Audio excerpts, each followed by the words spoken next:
Una vez muerto, lo bajan de la cruz, lo envuelven en una tela y lo llevan a una tumba prestada. Y debido al contacto con el cuerpo de Jesús, éste se transforma y deja una huella imborrable en la tela.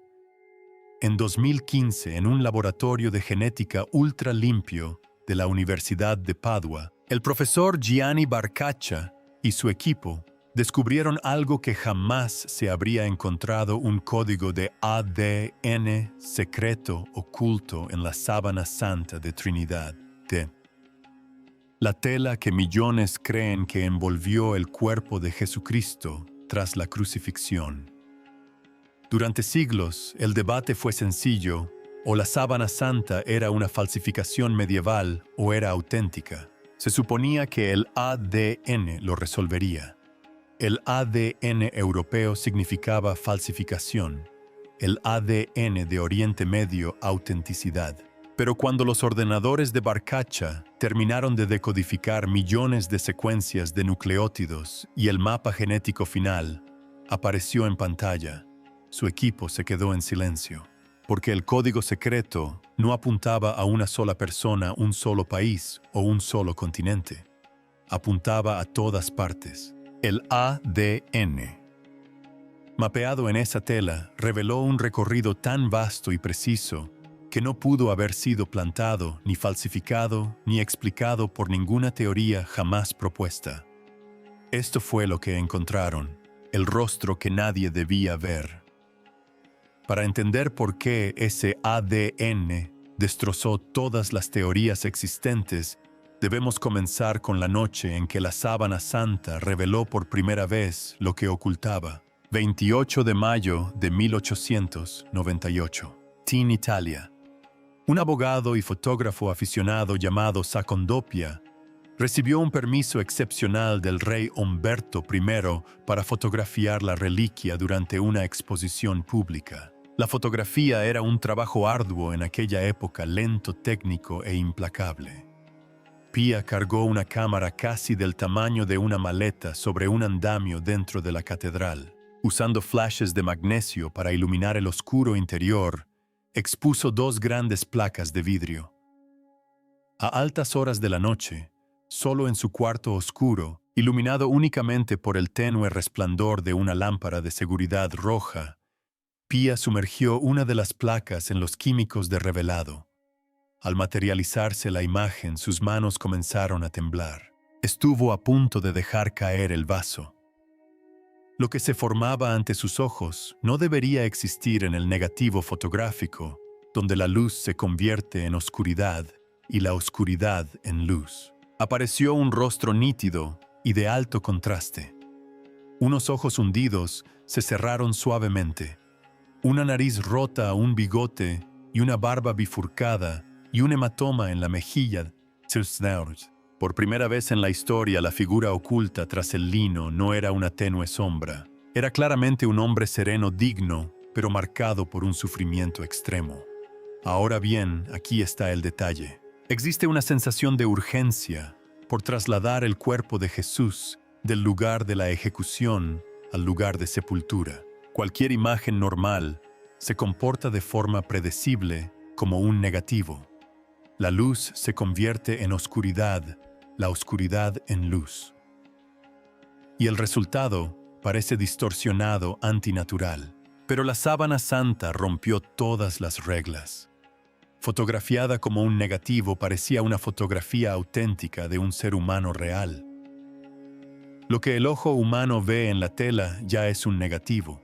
¿Quién en la Edad Media entendía la fotografía 800 años antes de que existiera la cámara?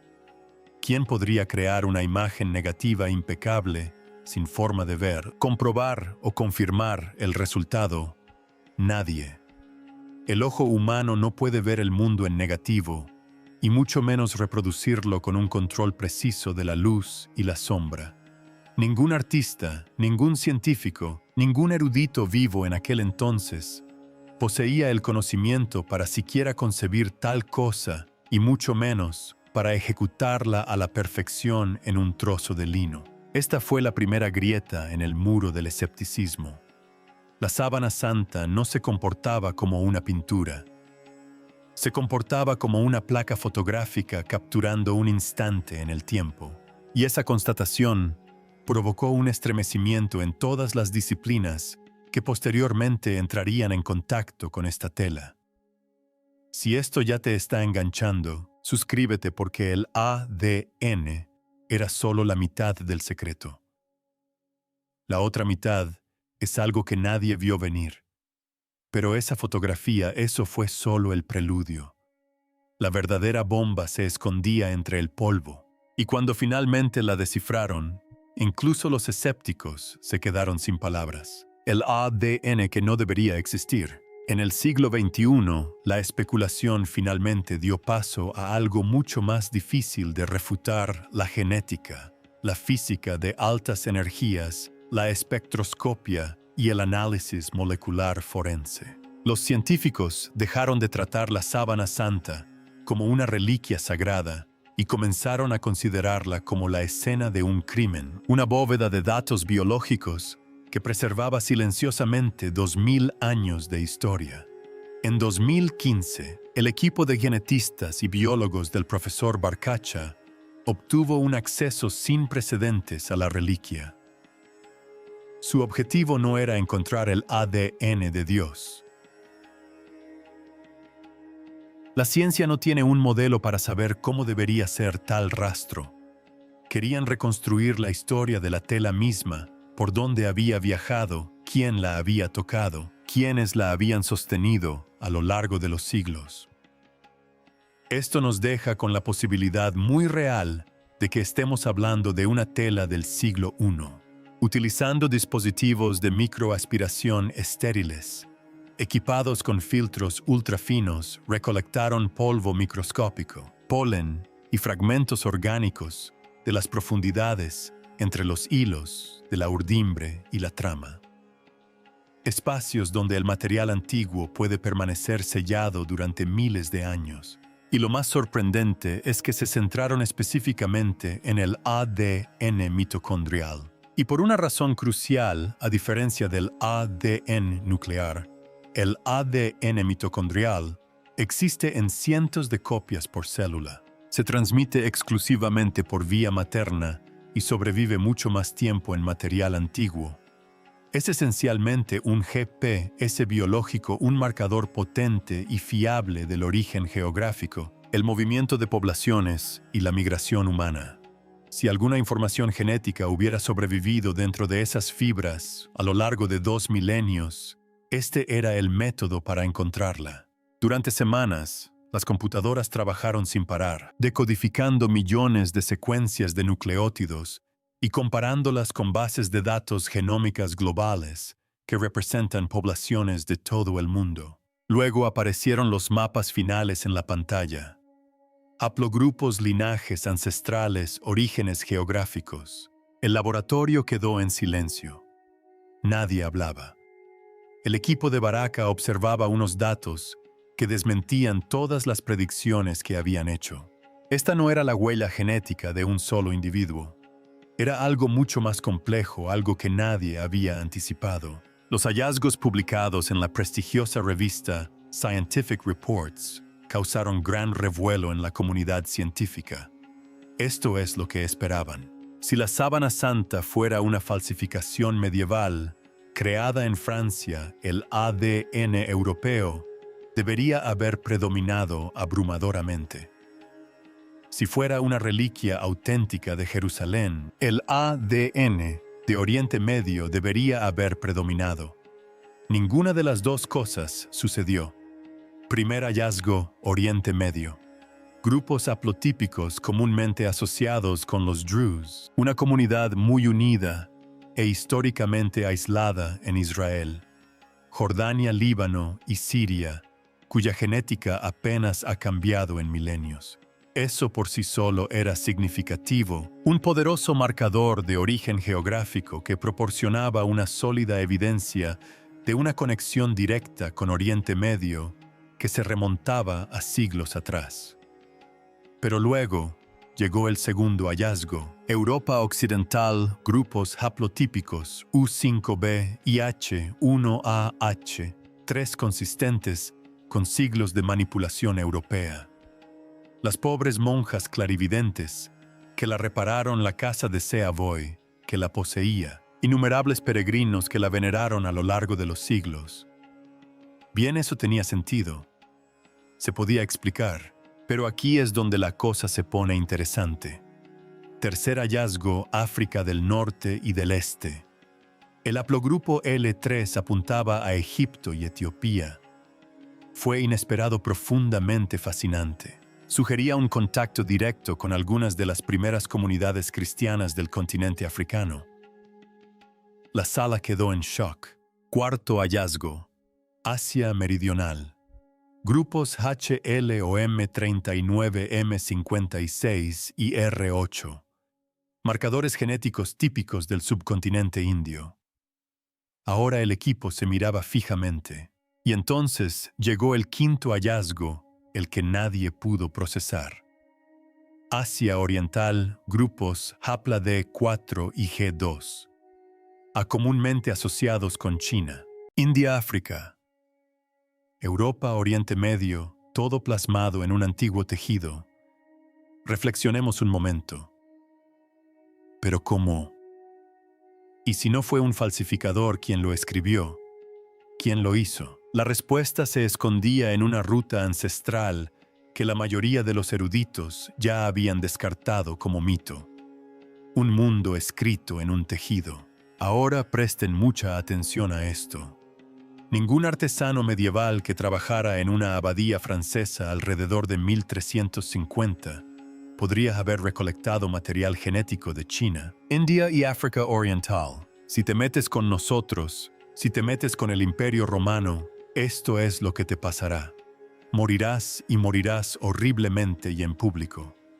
La globalización no existía. Se realizaron viajes de larga distancia, pero no a una escala lo suficientemente vasta como para dejar huellas genéticas tan extensas en un solo trozo de tela. Tampoco podría una persona así haber plantado intencionalmente esos rastros de una manera que engañara a los genetistas 600 años después. El ADN encontrado en la Sábana Santa no es una contaminación aleatoria, es una memoria biológica colectiva.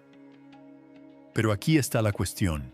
Cuando Barcia cartografió geográficamente los datos, el misterio se profundizó aún más. La distribución de los marcadores genéticos coincidía con una precisión asombrosa a lo largo de la ruta mandeliana, el antiguo camino que los eruditos habían descartado durante mucho tiempo como leyenda.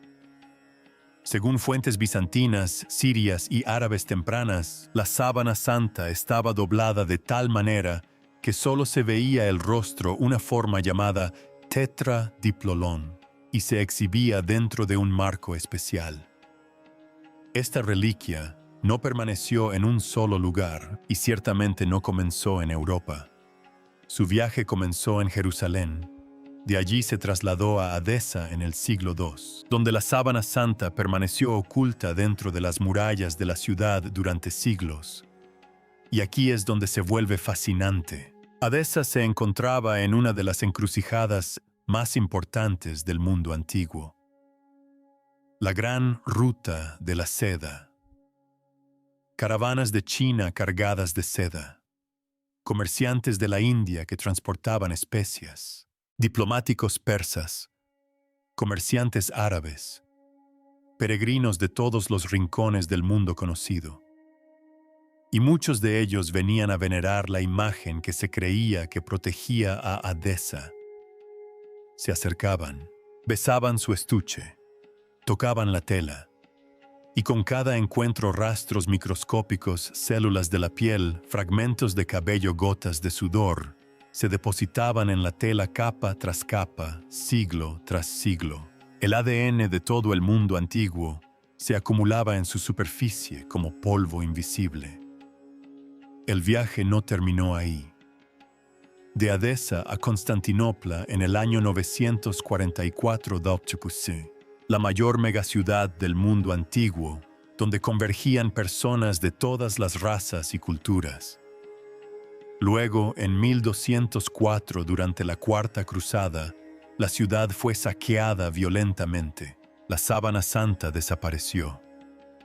Reapareció en Atenas alrededor de 1205, pasó por manos de caballeros franceses y finalmente apareció en Francia alrededor de 1353 en posesión del caballero Geffa de Sari. Y es aquí donde la evidencia genética asesta un golpe devastador a la teoría de la falsificación medieval. El ADN en la sábana santa no es ruido aleatorio, es una huella geográfica que ningún falsificador podría haber fabricado. Polvo de sandalias, túnicas y manos, dejado por innumerables personas que estuvieron frente a este rostro a lo largo de muchos siglos. Un rastro biológico que abarca 2000 años de contacto humano. Algo así no podría haber existido en la Edad Media, ni siquiera en el siglo I. Pero la genética era solo la mitad del código secreto. La otra mitad estaba escrita en las plantas y apuntaba directamente a la escena de un crimen. Polen, sangre y una corona de espinas. El profesor Abba Noam Danin, un renombrado botánico israelí de la Universidad Hebrea de Jerusalén, y el científico forense suizo Max Frey examinaron de forma independiente los granos de polen atrapados en las fibras del lino. Cuando Danine vio los resultados completos, supo que las implicaciones eran enormes. Se identificaron, catalogaron y cartografiaron 58 especies de plantas diferentes, 17 de ellas nativas de Europa, algo esperado dados los siglos de manipulación europea. Pero la mayoría provenían de otros lugares. Oriente Medio, Turquía, la ruta Anatolia, que coincidía perfectamente con la antigua ruta a través de Edesa y Constantinopla. Y lo más sorprendente es que los científicos identificaron plantas que no crecen en ningún otro lugar del planeta, solo en un estrecho corredor entre Jerusalén y Jericó. Una especie predominaba Gundelia toi, un cardo espinoso del desierto. Su polen representaba casi la mitad de todas las muestras, con una gran concentración alrededor de la cabeza y los hombros. Ahora detente y piensa en eso. ¿Por qué el polen de las espinas saturaría un paño funerario? La corona de espinas, Gundelia rasgada 40 con sus largas espinas parecidas a agujas, es exactamente la planta que los soldados romanos podrían haber retorcido para formar una corona falsa. Florece cerca de Jerusalén a principios de primavera, precisamente durante la Pascua judía. Una segunda pista botánica provino de Sciaphyllum dumosum, una planta endémica de una región muy restringida que crece solo en el desierto de Judea y partes de la península del Sinaí. Su polen también se encontró en cantidades significativas. Aquí está la clave. Ningún falsificador medieval que trabajara en Francia podría haber obtenido polen de plantas nativas exclusivamente de Israel, y mucho menos haberlo aplicado de forma invisible a nivel microscópico sobre un trozo de tela. Un falsificador habría usado pintura. El polen no se puede pintar. Funciona como un sello invisible de la escena de un crimen, una huella geográfica que no se puede falsificar. Y la sangre contaba su propia historia brutal. Durante años, los escépticos argumentaron que las manchas rojizas no eran más que pigmentos ocre, cinabrio o témpera mezclados con gelatina. Esa afirmación se derrumbó en 2017. Un equipo dirigido por el profesor Julio Fonti de la Universidad de Padua, trabajando junto con médicos de un hospital de Trieste, examinó las manchas utilizando microscopía electrónica de transmisión y espectroscopía Raman. A escala nanométrica no vieron pigmentos sino sangre humana. Grupo sanguíneo AB, uno de los grupos sanguíneos más raros del mundo. Este mismo tipo de sangre aparece repetidamente en antiguas reliquias cristianas, incluido el sudario de Odón, un paño que según la tradición cubrió el rostro de Cristo en su entierro. Pero esto fue lo que los dejó perplejos. No se trataba de la sangre de una persona sana.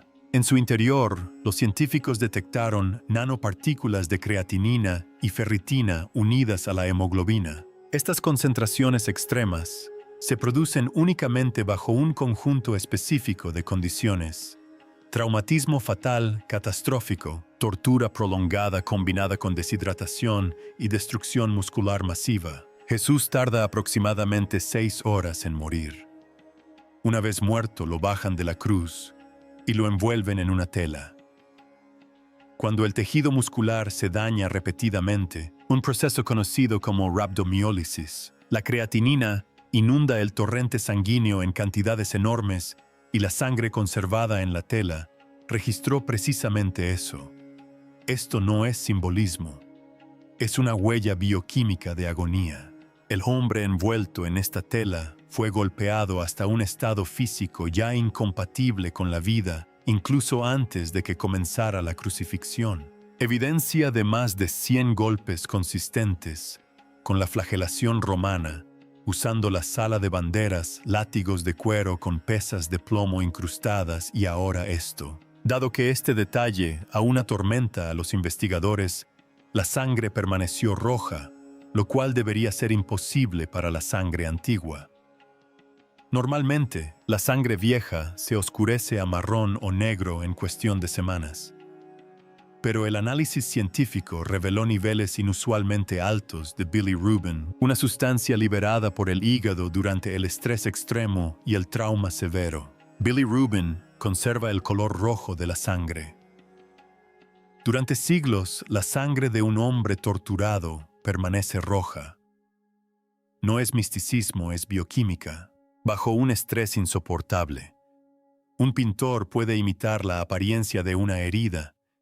Ninguna mano humana puede reproducir la huella bioquímica de un traumatismo extremo, una insuficiencia orgánica y un shock hipoalmínico. Cada molécula apuntaba al mismo lugar y al mismo evento. Pero ¿qué pasó con la prueba que supuestamente demostraría que todo era un engaño? La prueba que falló. En 1988, 3 prestigiosos laboratorios, Oxford, Zúrich y Arizona, analizaron mediante carbono 14 la tela, datándola entre los años 1260 y 1390 después de Cristo, época medieval. El caso quedó cerrado. El mundo aceptó el veredicto. Incluso la Iglesia Católica dio marcha atrás refiriéndose a la sábana santa como un icono más que como una verdadera reliquia. Pero esperen, porque la ciencia no se detiene. 3 décadas después, los investigadores descubrieron dónde se había cometido el error crucial. Y el problema no era la tecnología, sino el lugar donde tomaron la muestra. En 1988, se cortó un diminuto trozo de tela no más grande que un sello postal del borde mismo de la sábana santa. Esa esquina había sido manipulada innumerables veces, absorbiendo sudor, aceites corporales, cera de vela y bacterias. Entonces, el químico Raymond Rogers del Laboratorio Nacional de Los Álamos descubrió algo devastador. Esa esquina había sido reparada con maestría durante la Edad Media. Las monjas clarisas reforzaron el borde dañado, tejiendo nuevos hilos de algodón en la tela original, teñidos con alazarina y sellados con goma arábiga para que coincidieran con el lino antiguo. Y aquí viene lo sorprendente: el cuerpo principal de la sábana santa no contiene algodón en absoluto. Está hecho completamente de lino. Los laboratorios no dataron la sábana santa, sino el parche. Ahora presten atención a lo que sucedió después. En 2022, el físico Liberato Daro, del Instituto de Cristalografía de Bari, introdujo un enfoque radicalmente diferente: la dispersión de rayos X de ángulo amplio o la técnica de la cera. En lugar de analizar contaminantes, este método examina el envejecimiento de la celulosa del lino a nivel atómico. Con el tiempo, el lino se degrada naturalmente. Las cadenas poliméricas de la celulosa se rompen lentamente al exponerse a la radiación, la humedad y la temperatura. Este proceso funciona como el reloj biológico del material. Daro comparó muestras de la sábana santa con tejidos de antigüedad conocida desde vendajes de momias egipcias que datan del 3000 a.C., hasta textiles medievales. Cuando la curva de envejecimiento apareció en su monitor, Darrow llamó inmediatamente a sus colegas. Sus discípulos lo describen con el rostro radiante y la ropa de un blanco deslumbrante. La estructura molecular de la sábana santa no coincidía en absoluto con los tejidos medievales. Era mucho más antigua. Coincidía con el lino recuperado de la fortaleza de Masada en Israel, datado entre el 55 y el 74 después de Cristo, siglo I, época de Cristo. En 1988, la ciencia desestimó el milagro. En 2022 lo rescató. Pero un misterio sigue siendo el más importante. Y la física moderna no puede explicarlo. La imagen imposible, sin pinceladas, sin pigmentos, sin tinta, nada. La imagen existe únicamente en los 200 nanómetros más externos de las fibras, cientos de veces más finas que un cabello humano. Se trata de una transformación química causada por oxidación y deshidratación, una especie de quemadura, producida por una fuente de energía desconocida. Los científicos de la ENA, la Agencia Nacional de Energía de Italia, lo intentaron todo para recrear la ácidos calor radiación gamma. Nada funcionó. Solo un breve e intenso pulso de radiación ultravioleta de vacío se acercó al resultado deseado, una tecnología inexistente en el mundo antiguo. Para imprimir la imagen en casi 4 metros cuadrados de tela, el cuerpo habría tenido que liberar una ráfaga de energía de menos de 1.000.000.000ésima de segundo, lo suficientemente potente como para marcar la tela, pero lo suficientemente precisa como para no quemarla. Reflexiona sobre esto, y lo que es más, la cosa se vuelve aún más imposible. En 1976, un análisis de la NASA reveló que la imagen contiene información tridimensional perfectamente precisa. La intensidad de la huella se corresponde exactamente con la distancia entre el cuerpo y la tela. No aproximadamente, sino exactamente. Esto es algo que ningún artista antiguo o moderno ha podido replicar jamás. Pero aquí está el detalle que hace dudar incluso a los escépticos más acérrimos. El análisis digital identificó formas sobre los ojos consistentes, con monedas que coinciden con leptinas raras, acuñadas bajo el mandato de Poncio Pilato, alrededor del año 29 después de Cristo. Estas monedas solo estuvieron en circulación durante un breve periodo de tiempo en una región específica. La probabilidad de que un falsificador medieval pudiera haber conocido o reproducido este detalle es prácticamente nula.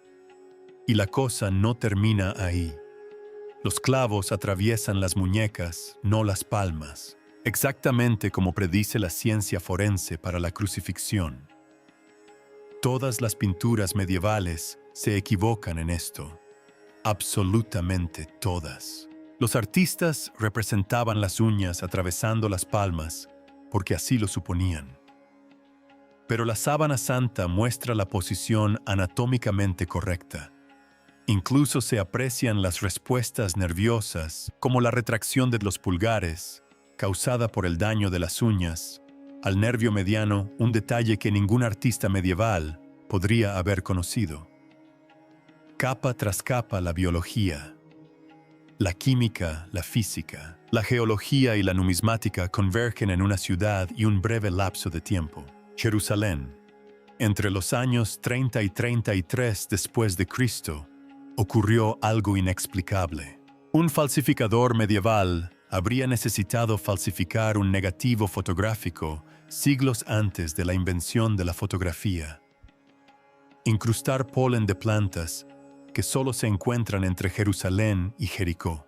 Fabricar sangre con biomarcadores de trauma desconocidos durante 600 años, replicar una codificación tridimensional que ningún laboratorio moderno puede reproducir y recolectar.